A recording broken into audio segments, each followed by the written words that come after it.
The New England Patriots ruled the start of the 21st century. Three Super Bowl titles washed away 40 years of frustration for the franchise, and the region rose to power with football's best coach and football's best quarterback. The start of the modern dynasty saw a trio of championships in 4 years. That domination still spoke to the league, but in 2005, the Patriots saw the start of an inevitable fall back to reality.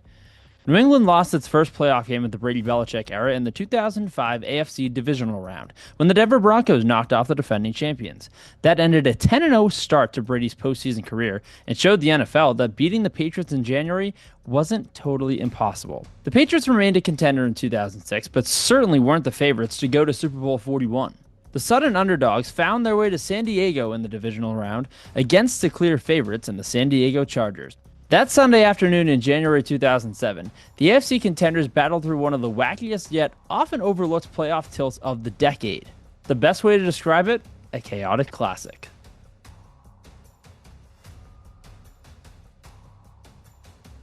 New England went 12-4 in 2006 to win a fourth straight AFC East title.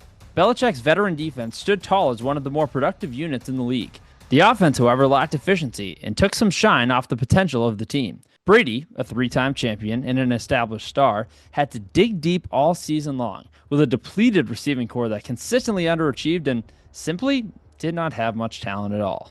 It was a really weird year for the Patriots. Part of the logic in letting David Givens go, who was one of their starting receivers on the Super Bowl team a couple of years earlier, was that they couldn't keep both he and Deion Branch. And then the Deion Branch negotiation went sideways. He called their bluff and said, I can go find a certain amount of money somewhere else. He winds up getting it in Seattle. The cupboard was bare. And Troy Brown was sort of on his last legs. As great as he was over the course of the early parts of the dynasty, he was on his last legs. They had a couple of young tight ends. Corey Dillon was sort of at the end. You had a revolving door at the receiver position. I remember Doug Gabriel coming in, Jabbar Gaffney, Rashae Caldwell. The Patriots started their playoff run with a home wildcard victory over the division rival New York Jets, mostly remembered for another publicized handshake between Belichick and Eric Mangini, the former Patriots coordinator turned Jets head coach.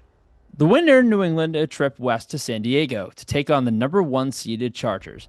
This group was a juggernaut.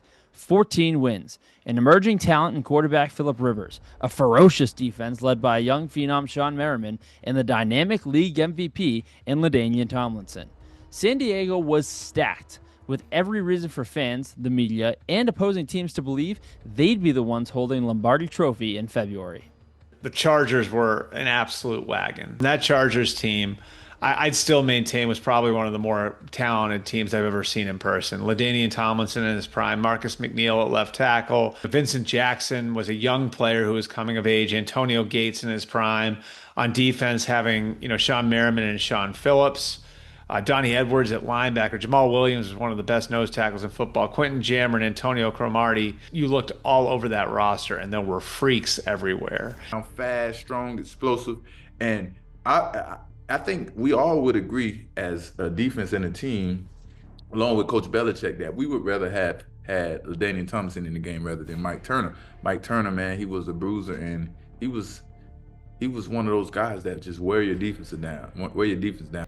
This seemed like the best chance for the Chargers to ever really plant their flag. By far, to me, personally, it was the funnest season for us because we were just the guys I played with, you walk in there and you got Lorenzo Neal and Nick Hardwick and Jamal Williams, just a lot of guys you don't talk about as much nowadays, man, but they were so good. And we had a lot of older vets, but by far, in my opinion, the funnest season for me personally. The struggles of the '06 regular season didn't inject much life into the Patriots on the national scene. All the Chargers supposedly had to do was play their game. It was basically a two-pronged situation where we were playing against Tom Brady and then we're playing against Bill Belichick. Like that was really the game plan, and not taking away from some of the other threats on the offensive side of the ball, but we knew between those two that they were going to try to game plan us and take advantage of every mistake that we make. So we were just thinking to play mistake-free football. And so it began on a sunny Sunday afternoon at Qualcomm Stadium. We are are bathing in sunshine in San Diego as the top seed in the AFC, the Chargers host. In the early stages of this game, not much to talk about, especially when two quarterbacks who defined the decade turned in far from their best performances. Brady wasn't great until the fourth quarter at all. I mean, if you look at his numbers, he had one of his worst passing games of the season. Marty Schottenheimer going for it 4th and 11 early in the game.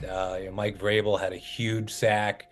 That was just kind of like the beginning of like, what are we watching here? It was one of the first plays of the game. And I remember Shawne Merriman. He took Matt Light and almost bench pressed him into Tom Brady. It was a sign early in that game of how physically dominant that Chargers team was. And so I had to do something to make my presence felt. And the great thing about our defense, man, we had, once I made a big play or something happened, we had guys that feed off of the energy. We had Sean Phillips to go and make a big play, and Luis Castillo. Other guys started to get involved once that happened, but I knew I had to go and make a statement early. We went out there and executed the game plan, and ultimately it comes down to who's going to make the plays, and we made the plays. The second quarter saw a shift in momentum. The San Diego defense got to Brady, and the high-powered Chargers offense found a rhythm. Taken off inside the 20 and down to the... It was one play that I came and I hit Tom Brady from the backside. And that was probably the hardest I've ever hit a quarterback clean. And I remember his head just snapping back, going to the ground. And I remember him getting up and looking at me on the way walking back to the huddle. There were just all of these signs in the first half, as I remember it, that the dam was about to break, and that the Chargers were about to take over, and that this was about to become a blowout. In my opinion, it was a great matchup for us, right? Because the only way to stop anybody like Tom Brady is to get to him, and we knew that if we got to him enough, then he can't hurt us as bad, at any point in time. So we had to get to him. The Patriots struggled through the second half, but stayed in striking distance. Facing an 8-point deficit in the fourth quarter, New England kept the offense on the field on 4th down. San Diego jumped Brady again, though a core veteran made the ultimate play of the day to get the ball back. The fabled 4th and 5 when Marlon McCree makes the pick. Troy Brown, just does an insanely intelligent thing. Marty challenged the play, lost a timeout. People forget that. Like when Marlon McCree got his hands on the ball, it's over. The idea that Marlon McCree would get stripped by Troy Brown in that circumstance was so off the board for so many of us. Like how do you mess that up? It's like, guys, what are you doing? You can't say that name in San Diego, right? I mean, people are so pissed off about that situation. If you go back and look at that play, you should see my reaction. You should see my head. I put both of my hands on the helmet because I couldn't believe what I just saw. It was almost, man, like my soul had left my body because I knew we had that game wrapped up. That play allowed Brady to do what he did best throughout the dynasty and lead another comeback. Tom kind of had to put the cape on and be Superman, which he wound up being in the end. When 12 has the ball at the end of the game, it's over. He's that player that you always depend on, and the one that you always feel that he won't let you down. First, a touchdown pass to Rashae Caldwell, followed by the quintessential New England 2-point play when Kevin Falk evened it up. Brady hit Caldwell again on a go route the following drive to set up rookie Steven Gostkowski for a go-ahead field goal with under 2 minutes to play. Then it still seems like maybe there's a way they're going to get it done. The Chargers, with, again, no timeouts left, get it down to about the 35.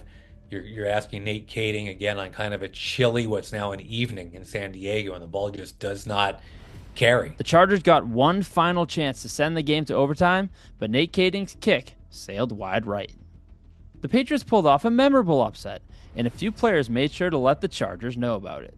The image in my head is Ellis Hobbs doing the Shawne Merriman dance there at midfield. From the Chargers' perspective, when it's Roosevelt Colvin, doing the, grabbing his throat choking thing, and when guys are mocking the lights out dance and stomping on the logo, you could understand LT getting upset and the guys being upset and all of that. And I remember him doing stumping. And, all hell broke loose. Everyone started to try to attack him, cause confusion. And obviously, This is competitive sport, man against man. Well, we had to stand up and step up for others' Hobbs. Hey, I was distraught, man. My head was I was kneeling down my head. I was looking at the ground. I was kneeling, and I didn't see what happened. I didn't see any of them doing my dance. I didn't see any of that happen. I just saw the commotion with LT in the middle, and I saw Philip go in the middle. And then, then I got off and ran over. I didn't know what happened until I got home and I saw the local news. And um, what Roosevelt Coleman and Vincent Wolford was in a hallway going to the locker room, and they were doing my dance in the middle of the hallway. I saw the replays, but at the time, I just thought that LT and Phil was getting in the mix, and I ran to the middle of the field to see what's going on. I didn't know that they did my dance because we didn't talk about it. We didn't know what happened. We were worried. We were so pissed off about the loss when we got back, so it wasn't really discussed. And then I got home and I had ice on my knees and stuff like that. And I'm sitting down on the couch and I saw Roosevelt Coleman and Vincent Wolford doing my dance and saying on the news on the way to the locker room. That was the first time that I knew what happened. And then obviously the next day, the media came out. The Union Tribune wrote something, the San Diego paper. And so I didn't know, but I was pissed off at the time. But I got a chance to talk to a lot of guys way after the fact, a decade after that happened, 8, 9 years ago. And I think that it was they just didn't want to see me do that damn dance, right? It was from the offensive coordinators to the coaches, everybody on down. They made a very big deal about not letting me make plays. So I see why that happened after. New England put a stop to a potential Super Bowl run for the Chargers, despite its own blown lead the week later in the AFC Championship game at the hands of the Indianapolis Colts in another thrilling installment of Brady's rivalry with Peyton Manning. The 2006 Chargers remain one of the greatest teams to never win a Super Bowl. So what if Marlon McCree got down? What if Kading allowed San Diego to win in overtime? Would the Chargers have gone to Super Bowl 41? Yeah. Yeah, most definitely. No question. When you're watching the freaking Chicago Bears are in the Super Bowl, and that's who you would have taken on, because Indy was up next for whoever won that game. Would have been a home game for the Chargers, and the Chargers just own the Colts. So, I mean, they've never lost Indianapolis. They had Peyton Manning's number. They always played Peyton Manning pretty good.